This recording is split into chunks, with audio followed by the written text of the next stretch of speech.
မျိုးကဝယ်လာတဲ့စိတ်ကမိုက်လာကြည့်တာ ဒါစီတူးလေခင်မီအောင်ဝယ်ထားတာ ဟေးစုပေါက်ပြီဟေးငါစုကြည့်ပေါက်ပြီ တကယ်လားမမပြပါဦး ဒီမှာကြည့်350တဲ့ကန်ဆယ်မဲပေါက်တာတဲ့ ရှယ်ပဲဗျာကျွန်တော်တို့မဟုတ်ပေးရမှာနော် ဟောစာထပ်ဝင်လာပြီစုငွေ350ထုတ်ရန်စီမံခန့်ခွဲစိတ်3ချက်ကိုအခုချက်ချင်းလွှဲပေးပါတဲ့ တသိန်းထဲလားထောင်မြင်ရစွန့်ဖို့မမရဲ့350ရမှာဆိုတက်ပါတယ် နေပေါင်းမနှင်းရဲ့ဒါမတင်ကားစရာကြီး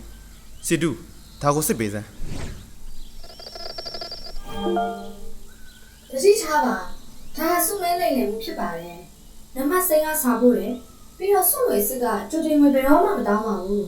ရတယ်နော်မလွဲလိုက်နဲ့လိမ်မဲ့ကောင်လေး အိုးစရုပ်ကဘာတိမှလဲ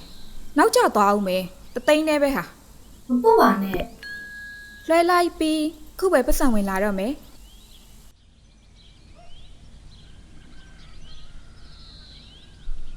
ဟမ်ဖုန်းခေါ်မရတော့ဘူးပါသွားပြီ ဟာကွာငါနဲ့ပြောသားပဲမနှင်းရဲ့ လောဘကတတိတရားကိုဖုံးလွှမ်းသွားတဲ့အခါဘယ်သူမဆိုလင်ခံရနိုင်ပါတယ်